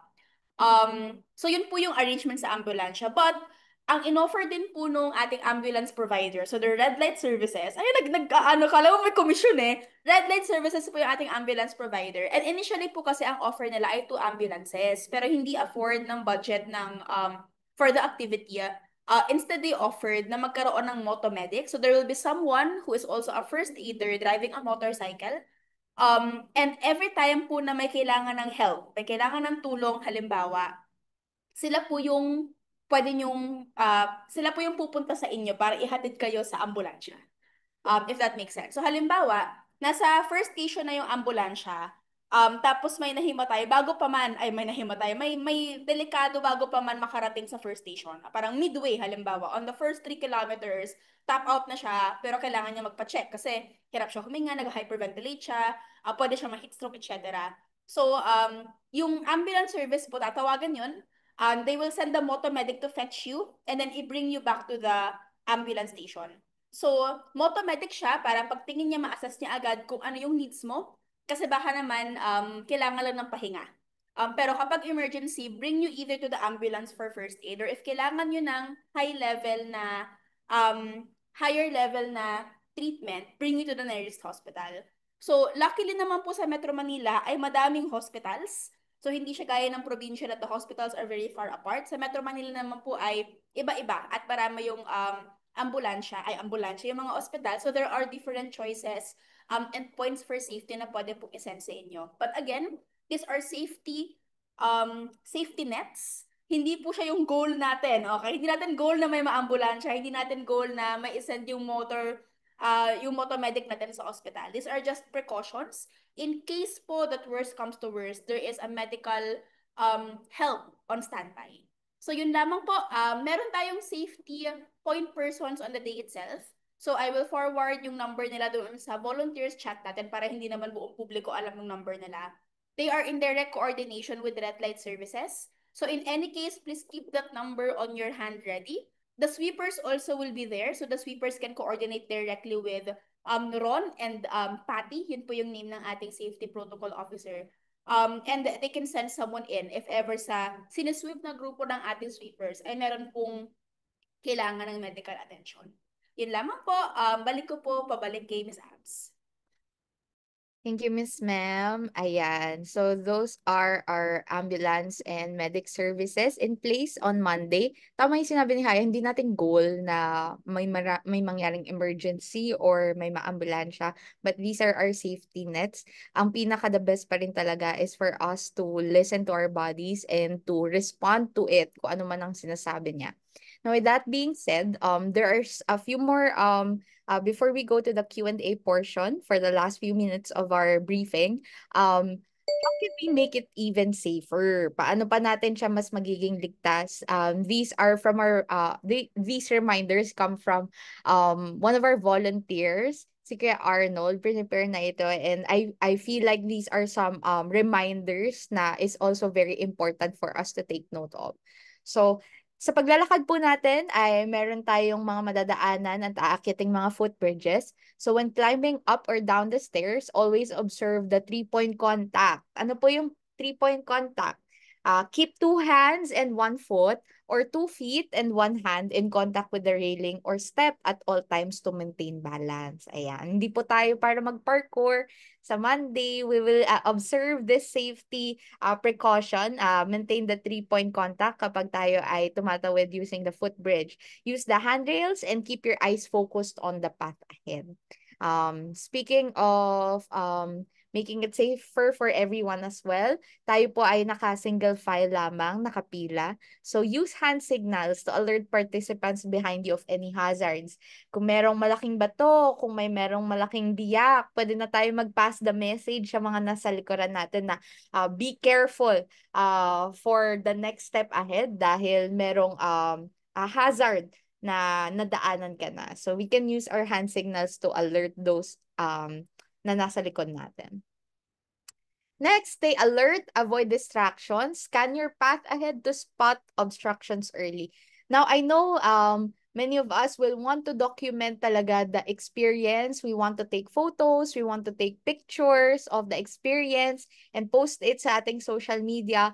But if I may suggest yung photos and videos natin, kapag naka-rest na lang siguro tayo, need natin mag-post ng My Day because we also have paid consultants who will be documenting the whole activity. So sila po ay tatlo, plus may isa po tayong volunteer videographer who will document it for us. Tayo po ay magkakaroon ng copies ng photos and videos ng activity. So kung yun po ang gusto natin, ay magkakaroon naman po tayo ng documentation on the day. So avoid distractions such as using our phones habang tumatawid so that we are alert all throughout and we are able to spot kagad kung merong obstruction sa daan. Oo, may SDE tayo dito. Ayan. And next reminder, stay with your group. So, mangyari po nan ay to ensure a smooth and safe experience for everyone. Yung participants po natin will be divided into smaller groups according to walking pace. Kung nakita niyo po yung natin, yung health disclosure and waiver form, may ganyan pong tanong. So, kung fast, moderate, and slow, needs multiple breaks prior to the official rest stops natin. So, per group, may assign marshal and sweeper. And a reminder is to stay with your group. And this also includes communicating with the particular marshal or sweeper assigned, whether you're already experiencing something with your body, you're already feeling pain and you need help. So aside from listening to our body, I also want to remind everyone to be brave enough and clear enough in communicating na you need help. Hindi we will not it is a safe space and the marshals and sweepers are there to ensure that you get the help that you need on that day. Okay. Yan ang ating mga few reminders to make the activity even safer. Now, dadako na po tayo sa question and answer. Pero may a few questions that were raised this week already. Sasagutin ko lang siya before I open the floor for questions na you may have right now. So first, paano kapag na-late ako? Pag na-late ka, lagot. Ang call time natin ay 5 o'clock a.m. and ang start ng walk natin ay 5:30. So 5 a.m. we start assembly and we also do a head count and then we start walking at 5:30 a.m. The reason why we want everyone on time is because one of the reasons would be our ambulance and medic yung arrangement natin with them because they will stay ahead of us. Now, if you are late na 6 o'clock a.m. ka na dumating tapos tsaka kayo magsa-start, you will be too far away from the ambulance and the medic and the motomedic as well as our sweepers and marshals. So, ayan. So, we will start on time. 5 o'clock po tayo kikita-kita. At 5:30 a.m. po tayo maglalakad. Then, second ay, paano kapag in the middle gusto ko mag-tap out? Nasagot na rin siya all throughout our briefing, totally okay. Kung first station pa lang, gusto mo na mag-rest, but gusto mo sumama ng lunch sa People's Park, sa Caloocan City People's Park, tama yung sinabi ni Doc Larry kanina, you are still free to join the debriefing, you are still free to join us sa lunch, pwede ka na lang mag-commute, okay na okay. That's okay. You can tap out anytime, you can ask for help anytime. So yan lang yung mga questions that I received this week. I'm now opening the floor for other questions kung meron pa pong ibang mga katanungan at clarifications from the group.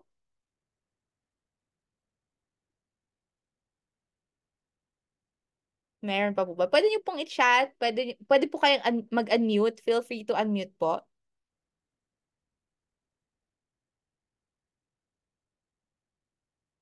Sige po. Gamitin ko po yung 1 minute na yan na free space. Baka nag-formulate pa po kayo ng tanong. 2:20. I have a question. Yes, ma'am. Sorry, what's your name po? My name is Miss Universe from Antipolo, Karen. Okay, Ate Karen. Okay po, Ate Karen. Hello po. Hi. No. I was just curious, no. What if let's say you're very near na and then you were checked.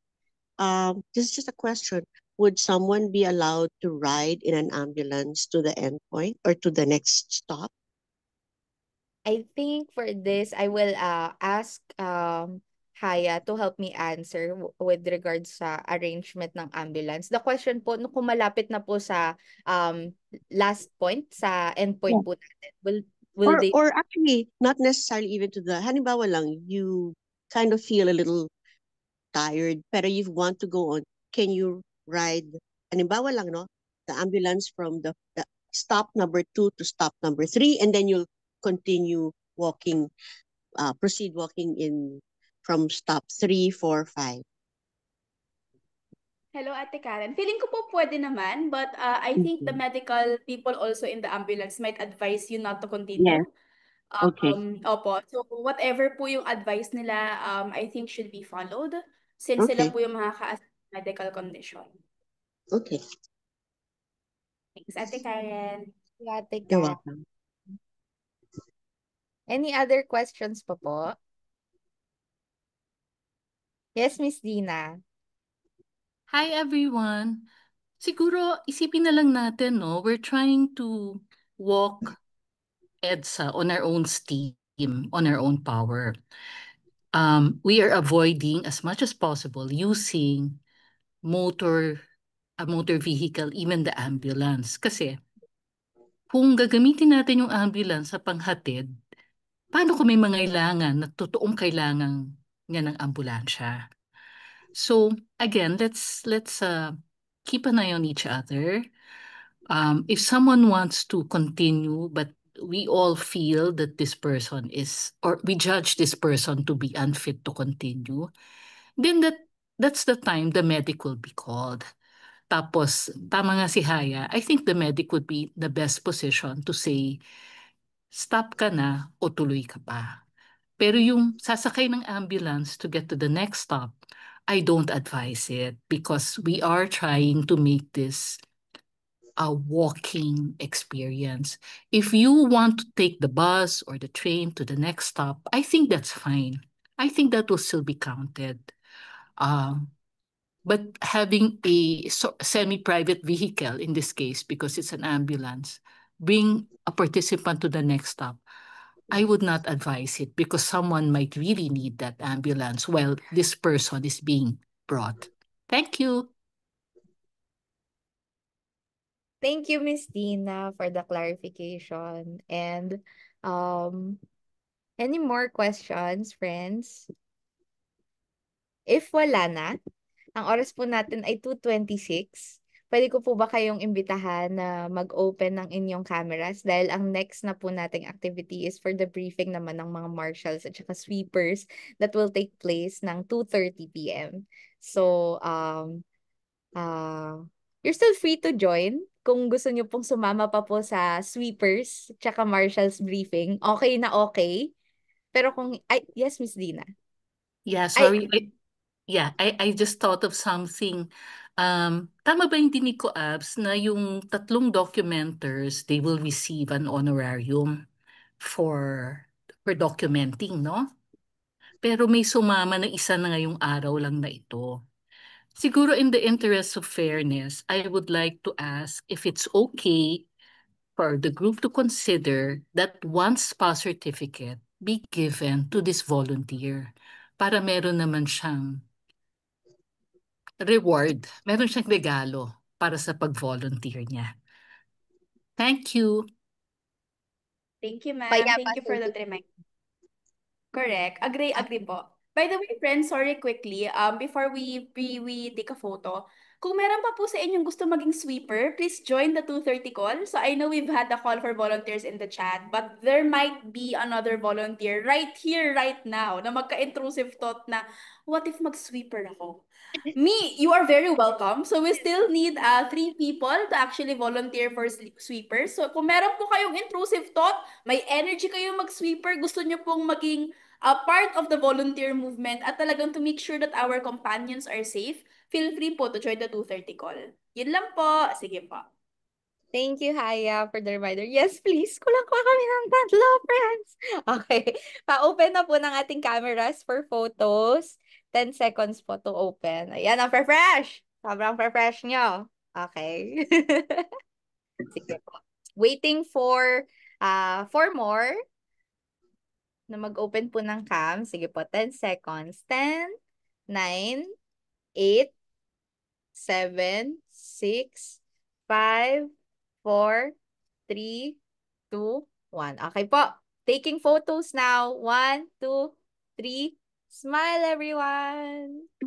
Okay, maraming salamat po. 2:30 po, magstay na po ang mga sweepers at ating marshals, yung mga nagka-intrusive thoughts po ngayon pa lang. Stay na po kayo. Huwag na kayo umalis. Thank you. Salamat po, salamat.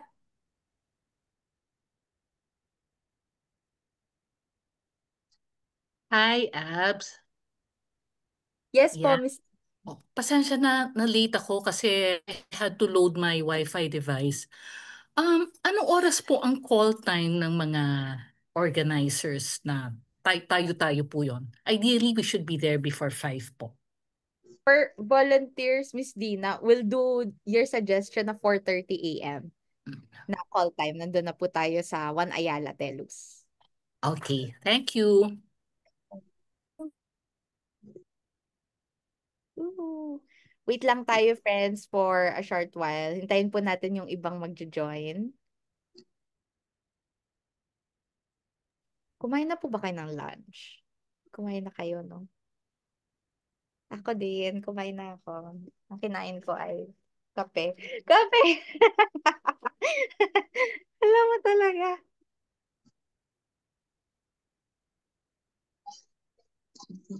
Yes. Masarap yung ulam ko, Care. Bonchon. Bonchon! Start po tayo ng 2:32. 2 minutes lang.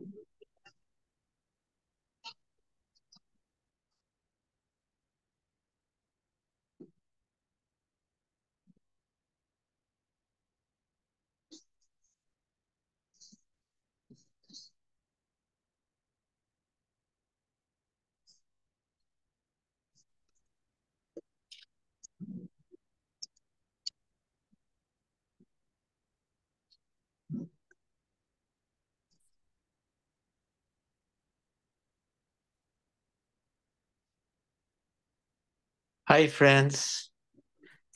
Hi, Sir Robbie. Yeah, I just wanted to say na, yung calculation of steps of Doc Lawrence, I think is a little underestimated. Just my thinking, kasi, yeah, I think,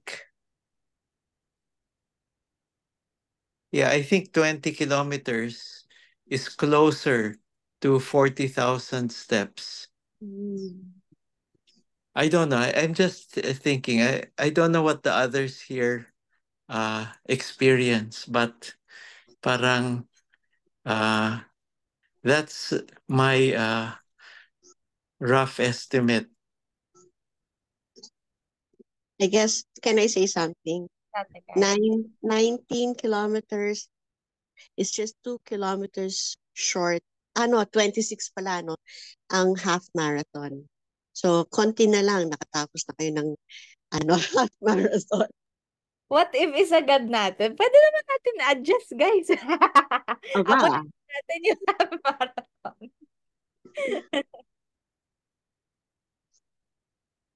Okay po. Sige, 2:32 na. Magi-start na po tayo sa ating... Oh, okay. Sabi ni Ken, 26,000 steps for 19 kilometers for 5'9" male. Ang taray. May may 5 foot lang ako. iba pala computation. Depende sa sa height. Baby steps. Baby Many steps. baby steps. Thanks, Ken. Okay, sige po. Ating briefing for this time. Tama po, lahat po ng nandito will are volunteering as marshal or sweeper. Tama po ba? I understand na sila because we will be having media partners as well and government officials who will be attending. So some of us here will be assigned sa kanila, especially sa media, and our government partners will be attending. But other than that, lahat po tayo ay nag-volunteer na marshal at sweeper for the day. And okay, magka-carbo load na po. And for us to be able to marshal and sweep effectively, in-invite po natin ang ating resident marshal sweeper. Wow, ang very beautiful natin na si Ate Karen Crisostomo to help us and to guide us into doing our task on Monday. So without further ado, ipapasa ko na po ang virtual floor kay Ate Karen. Go, Ate Karen! Good afternoon, everyone. Thank you for inviting me, Abs. Napakaganda ng overview mo. Salamat din kay Doc Larry. No? Earlier, previously, he was able to give yung mga health briefings, no? What to watch, health and safety briefings. I am assuming that everyone here, kaya din kayo nag-volunteer, ay mahilig maglakad. Right? Just a little trivia, siguro yung last time na nilakad ko ang EDSA was during the EDSA revolution in 1986.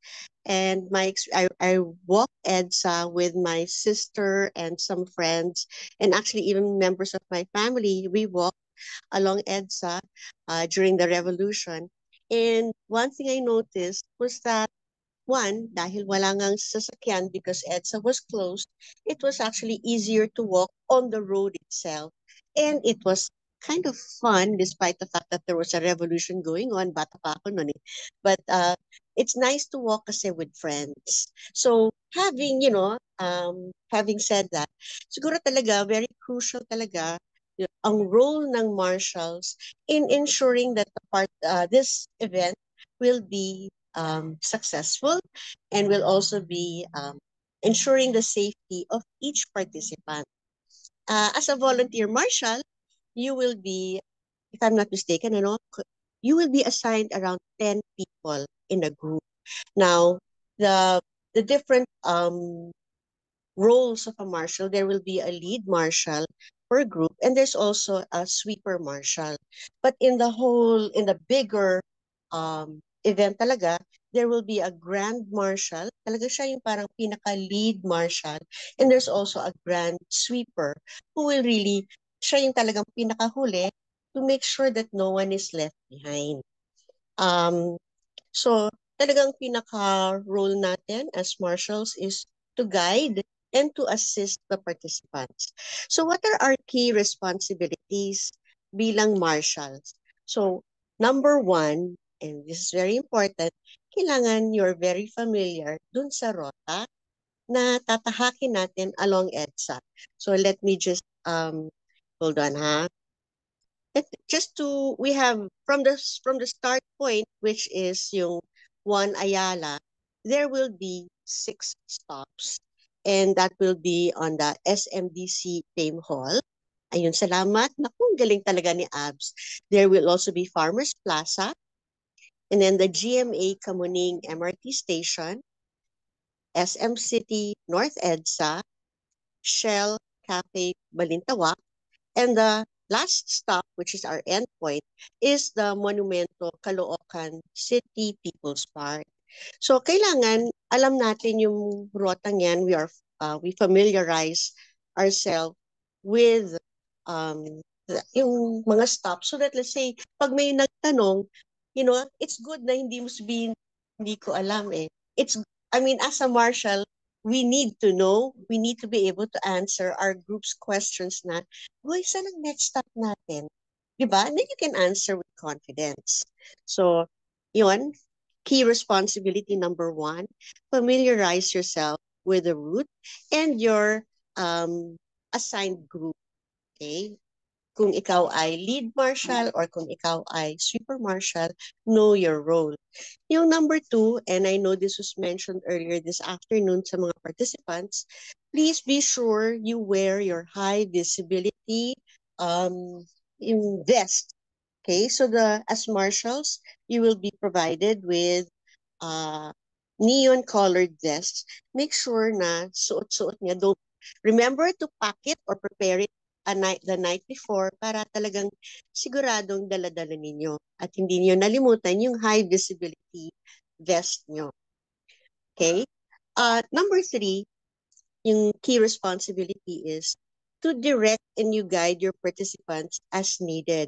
So halimbawa, if kasi grupo-grupo yan eh, you're following group, there's a pacer in front. And again, when we say as needed, I think something that is very important sa martial is to be sensitive or observant. Please make sure you look at the faces, the demeanor of your participants. Kasi you can't just, no matter how much we stress to our participants, be honest, be open, be brave. Minsan, there may be, and I'm not saying, but there might be some people na medyo may halong ego or shyness actually. Baka shy din sila magsabi na medyo nanghihina or napapagod because they have challenged themselves prior to the event to finish it. So be observant, look and actually interact with your group when you can. That will be in your being observant and in your being sensitive, that will also help you as you direct and guide your participants as needed. Key responsibility number 4, report any incidents or issues to the event staff or to the organizers via radio or phone. Just in case nangangailangan ng radyo, I have 3 radios that we can lend if needed. Please let me know so that it can be provided. May mga radyo nga ba, Abs? Or Ngayon, phone lang? phone lang po, Viber, GC po. Phone. Okay. Let me know if a radio will be needed or radios. I have 3 that we can lend. Kasi minsan baka walang data or alam mo yon, so minsan if you rely only on Viber or Messenger, baka hindi maabot. So radio might be important to have on board. Okay po, Ate Karen. Mag-message po kami sa Viber.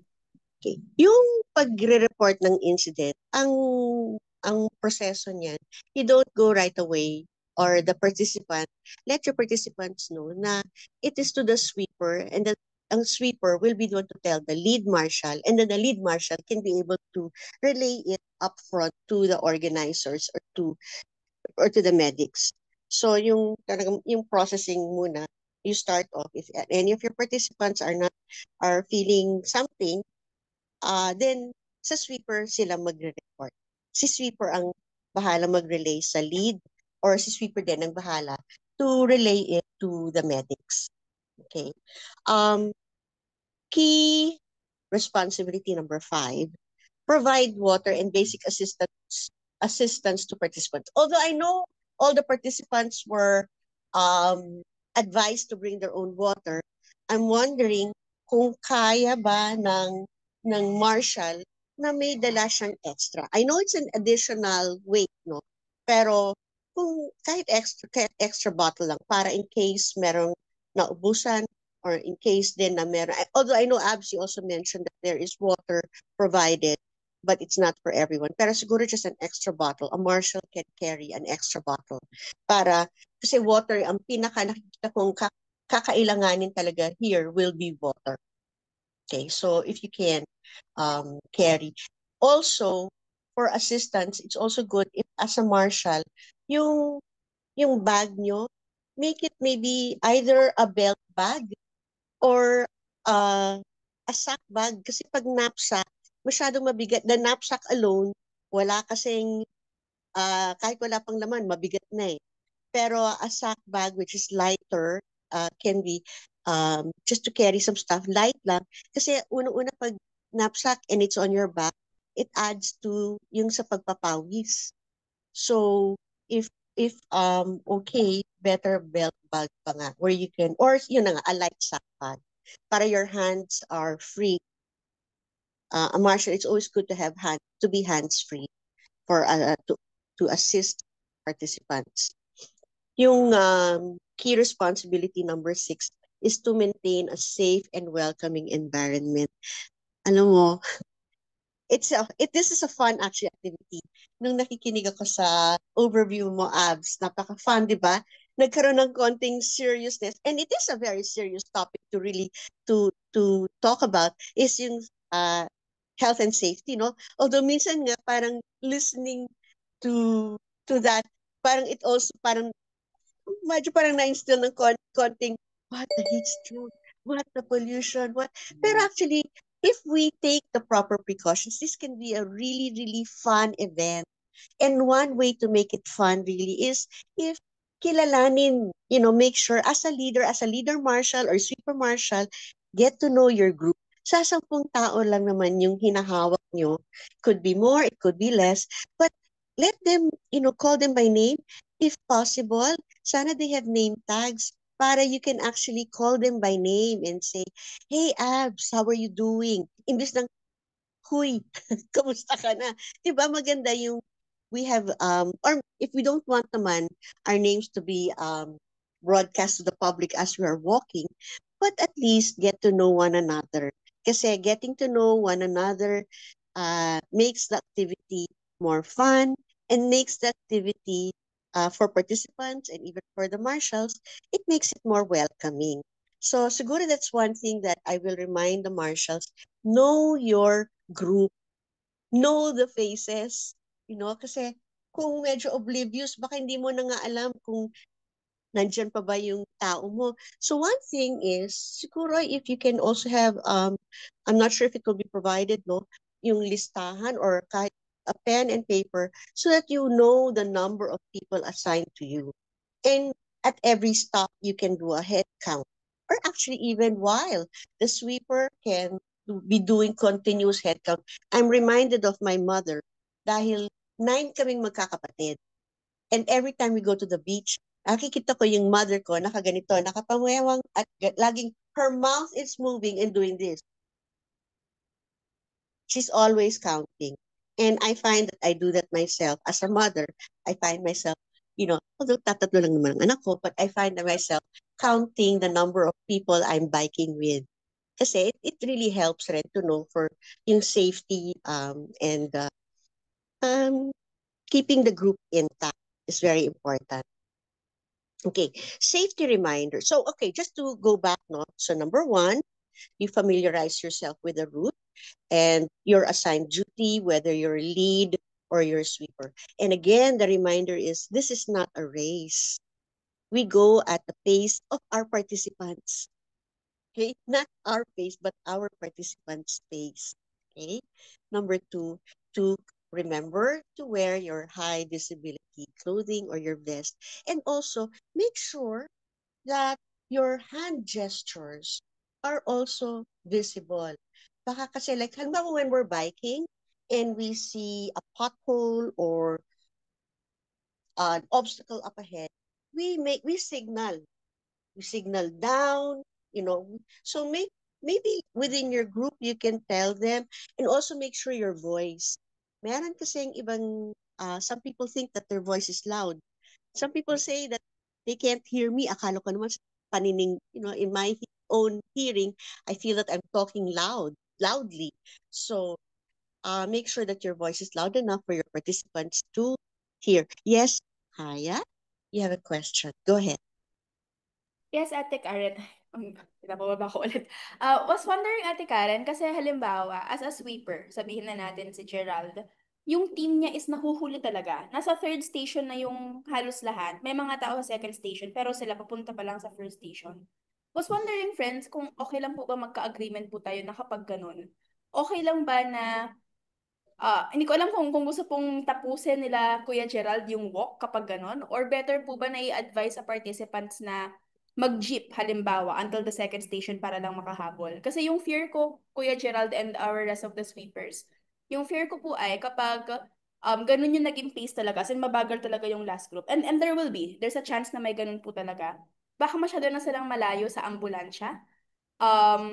Tapos, hindi na po sila masasaklolohan in case. Or, ang protocol po ba natin is, tapusin pa rin kung gusto maglakad ng participants. Okay lang. Kung nasa fourth station, third station na yung iba, tapos sila papunta pa lang sa second station, okay lang yon. Ano po ang siguro protocol po natin? Are you asking me or are you asking Kuya Gerald? Ah, Asking you, Ate Karen, and the team po siguro for agreement kasi everyone here yeah. wants to be a sweeper also. Yeah.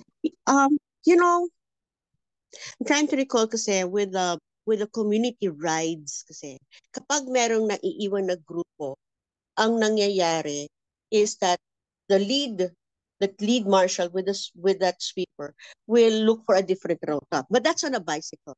But I agree, no? There should be nga a cut-off time siguro kasi but first siguro you have to ask the participants. Kaya nyo pa ba? No, kaya nyo pa ba? But at the same time, you can also give already that suggestion kasi you have to be very clear. Be clear with your participants. All right, kasi nag-grade yung, yung mga nauunang grupo, nasa second stop na po sila. Tayo or nasa third stop. Tayo we are only halfway through. Is everybody in agreement? Let's take a jeepney or a bus. Let's go na to the next stop and we can continue riding. So I would think that one, yes, there's a cut-off time. Kung kaya pa within the cut-off time to continue walking and the group agrees, then go. Kung hindi kaya to make it within that cut-off time, so siguro nga per stop, there should be a cut-off time for people to be arriving. And then, so kung kaya, if based on your on the time, kung kakayanin, pero kung mukhang bitin, then, and the group still wants to continue walking, then you have to make sure that everybody has cash for transportation. Reminder yon. Siguro additional reminder, transportation money or mga little from stop to stop or if they cannot to move on to Caloocan kung hindi nila tatapusin. There was a question, I saw it from Arnold. Hold on, naglo-load. Ayun. All subgroups will not converge in every stop to wait for others. I believe you will proceed kasi the grouping is based on what was submitted if they're fast walkers, moderate paced, and slow walkers. But at the same time, siguro yun na nga, parang isang marathon na meron din mga cut-off time and the marshal should be aware of that na oops, we are running late based on the cut-off time. So everybody should agree na sakay na tayo to go either to the next stop or again move on kung hindi na nila talaga kaya, then move on, ride on to Caloocan. But yes, I don't think na kasi iba-iba nga ang pacing. So hindi naman kailangan na antayan in mga subgroups. Yes, Abs. I think for for every stop, ang maging basis po kasi meron tayong mga estimated time of arrivals per rest stop. Okay. Pero hindi po siya set na ganong time Yeah. makakarating. So I think the arrangement or the adjustments will be based sa fastest group, yung pinakaunang group na makakarating. So from the time that the group arrives doon sa rest stop, ang allotted time po kasi to rest ay 10 to 15 minutes per rest stop. So doon po tatakbo yung mismong oras. And then after the 10 to 15 minutes na allotted rest, after that, doon na din po tatakbo yung cut-off time. Say siguro the cut-off time will be 30 minutes from the time of arrival ng first group or ng fastest group. Okay. So I guess that's where the communications talaga will come in, very important na, okay, we arrived, communicate to the other subgroups. Yung lead group must communicate to the subgroups. Okay. I'm just going an overview of the key. So number 3, direct and guide participants as needed. Number 4, report any incidents to the organizers via radio or phone, and then provide water and maintain a safe and welcoming environment. Yung safety reminders natin is, number 1, follow traffic control measures. Hindi porket we're a group, we'll raise our hand and stop traffic. Hindi. We have to follow the traffic. Kung go for crossing, we go. This is not a elite group. Hindi porket meron tayong mga VIPs, they will stop traffic for us. We will follow the usual traffic flow and control measures. And also, we will follow the instructions from the event organizers. And then also, be aware, some of the marshals here I know have done, if I believe, correct me if I'm wrong, have done some pre-walking ocular. So be aware of mga potential hazards, look ahead for the road condition, or if you know that there's going to be a pedestrian footbridge, announce it via parang yung communication, pass it to the back. Oh, pedestrian footbridge coming up, or narrow sidewalk, pass it on. Single file, you can do hand signals by, like what we do, use single file. Pero kapag pwede na 2x2, mag 2x2 kasi it's really nice to have, a companion and have a buddy system. Kung maari within your group, have a buddy system para you really look out and watch out for one another. Okay? Number 3, and I think this safety reminder is very important, to keep emergency contact numbers handy. So it would be good to have the numbers of Patty and of Ronel, and also of the ambulance, have their numbers ready for easy coordination. I think you will provide that, not the numbers, Abs. Not the numbers will be provided. Okay. For communication, yun na nga, nakikita ko, dumadami naman ang mga radios that will be provided. I saw there were other, and also use the radios or your phones to stay in touch. And if possible, right away, report the incidents or the concerns promptly. Kung meron talagang, if it's a health issue, then report it right away because health is wealth. Ika nga. We don't want to compromise anyone. So talagang hindi, kaya pa yan, walang ganyan. Dapat walang gano'n na walang, kaya pa yan. No, let's really, right away, if we see something, talaga tayo, alert and report right away. So, yung mga additional tips, and this was mentioned earlier, arrive early, lalo na dun sa meet up sa TELUS, kasi that's where everybody will be meeting to converge, no?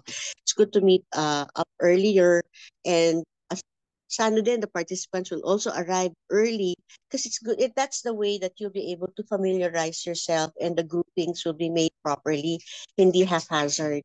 So, familiarize yourself na with the rota, know it already para when you're asked, you can respond appropriately, and then stay hydrated because and energized throughout the event because remember the participants are looking to you for energy. So importante kayo ang hydrated. Importante the marshals, the volunteer marshals are still, with high energy, nakangiti, hindi yung parang, if the participants will see you dragging your feet or will be, kayo mismo, I think you need to your group will be carried by your energy. Your group will be carried by your happy smile. Your group will be carried by you yourself as lead and sweeper, how you encourage everyone, how you're always, kamusta na tayo lahat? Kaya pa ba? Things like that. Little things like that will help the group move forward. So that's the communication is key. Okay? And yung nga, kailangan kayo be hydrated talaga. Make sure you're hydrated. Number 3, yung additional tip lang. Be approachable nga and friendly to your participants. So, I'm sure the volunteer marshals, your help, is very crucial to the success of May Tao Po sa EDSA. Okay? So, with that, having said that, if you have any questions or clarifications, because we covered key responsibilities and we also covered yung sa importance of having the emergency numbers, which is yung sa safety reminders, and then yung communication. Be sure you're clear with your instructions to your participants. Be sure your voice, or if you're, be sure you say, pass it on. Na malinaw, pass it on. Okay? And also your hand gestures are also very clear.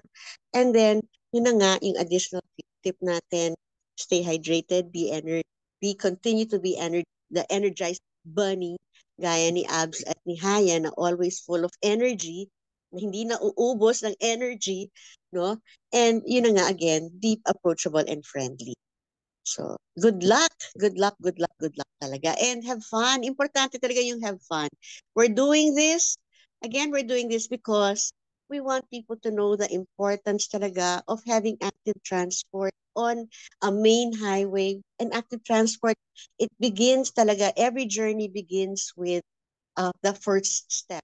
So walking is a very important aspect of active transport, as well as biking, na talagang mabigyan ng atensyon, not just for motorized transportation, but for people who commute, people who walk, and people who bike. So actually already, no, maraming salamat to Move As One. Salamat to Move As One for coming up with this event. And I'm sure it's going to be a great event.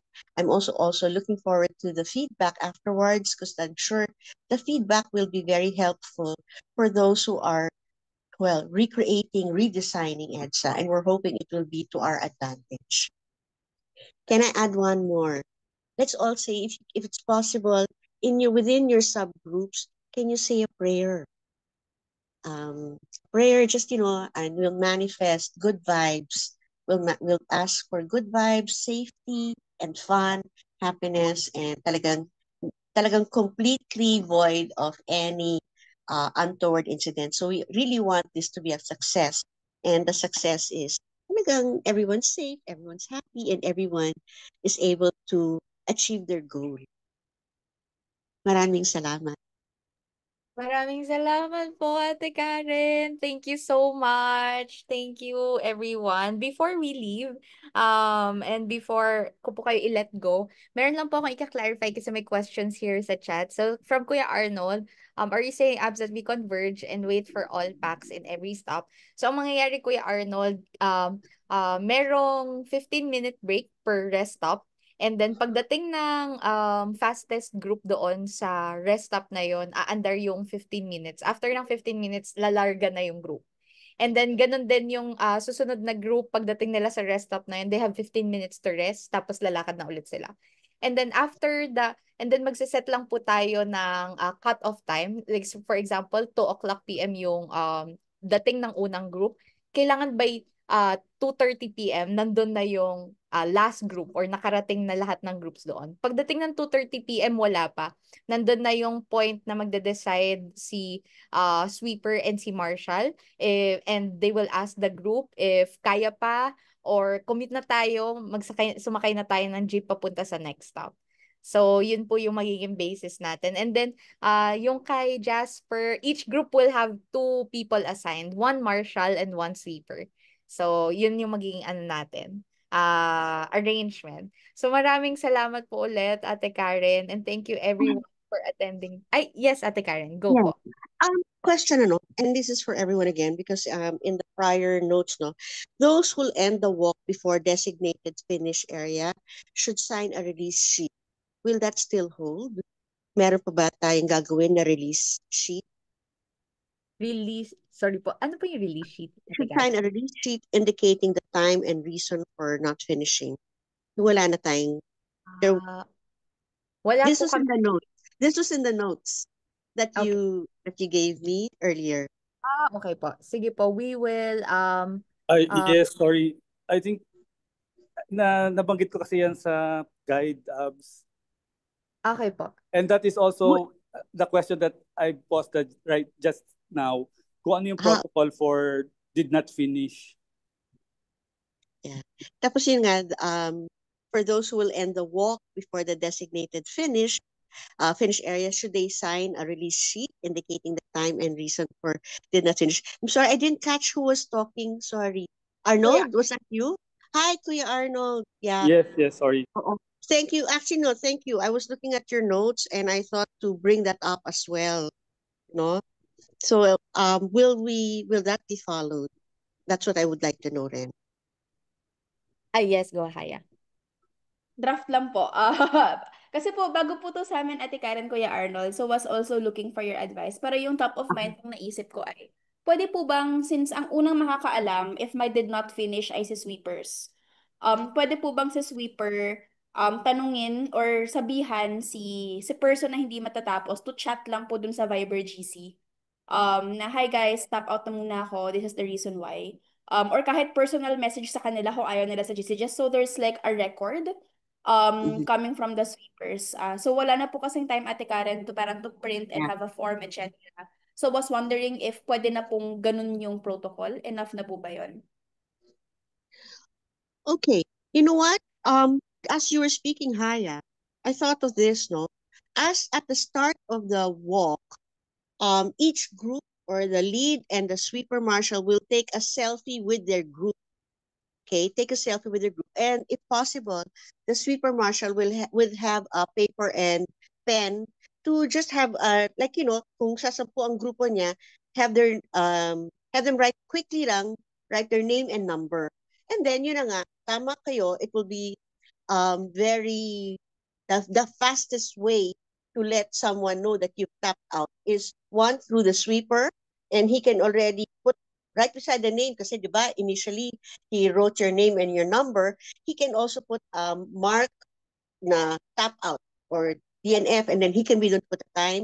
And then again also, pwede rin yung participant can also put in the GC na I've tapped out guys, ganon. Pero maganda yung meron talaga na a group shot, a group photo para it will also help the marshal remember sino nga bang nasa grupo ko kasi you know not everybody has a photographic memory. But that might help. Yes. Can I say something? Yes Sure. po. The other thing about that, okay, yung suggestion that would be very easy to implement. Yung isa naman is, how do we capture yung insights naman ng mga nag-tap out? Kasi baka sayang naman yung learnings na dala nila kung hindi natin ma-capture. Everyone actually will be encouraged. I'm not sure if you have a feedback. If Haya, maybe you can provide a feedback sheet or form that they can write in. Let's say they have tapped out. You know, there's a link where they can write down their thoughts about the whole experience or their feedback. So you're right. Kasi sayang, you know, they may have tapped out because not just only for health, no? Pwede naman sabihin, grabe na yung pollution. They can write it down at they can write down where they felt that pollution was thickest. So these are good things to take note of. And it can be possibly provided, a feedback form or sheet can be provided.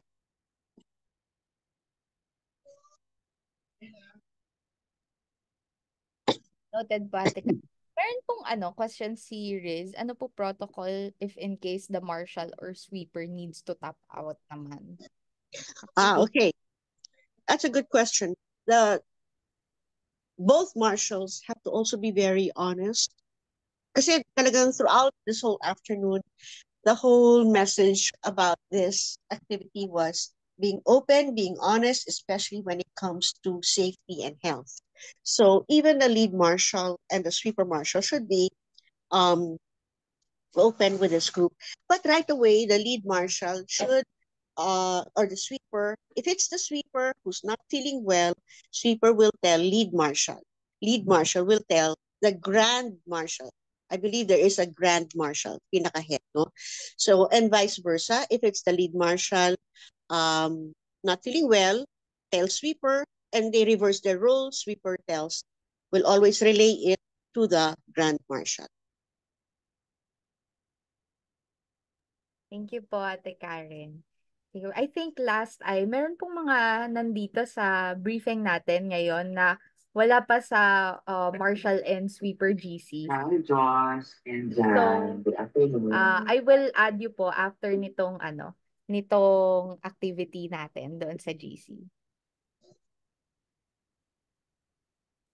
Okay po. Wala na pong questions, no? Okay na po. Sige po. Okay. Kaya natin to, guys.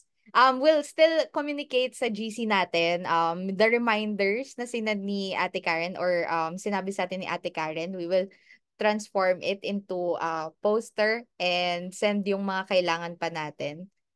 Okay. Thanks, guys. Maraming salamat. We look forward on Monday. Mag-Enerbon kayo, tas reimburse na lang. Mag-Enerbon, ganyan, magtiki-tiki. Thank you, everyone. Paalisin ko na kayo. Thanks, guys. Bye, thank you. Salamat po sa Maraming lahat. salamat, Thank Ate you. Karen. Maraming Bye, salamat Ate din. Karen. Salamat. Yeah. Uy, thank you, ha. I'm very slow in responding, Haya, but thank you so much for your comments and for posting. Medyo nasashy ako, but thank you. Thank you. Thank you, Ate We Karen. love you, Ate. Love you guys Paalam too. po. Jump off na po kami ni Ab sa isang call. Bye-bye po. Okay. Bye.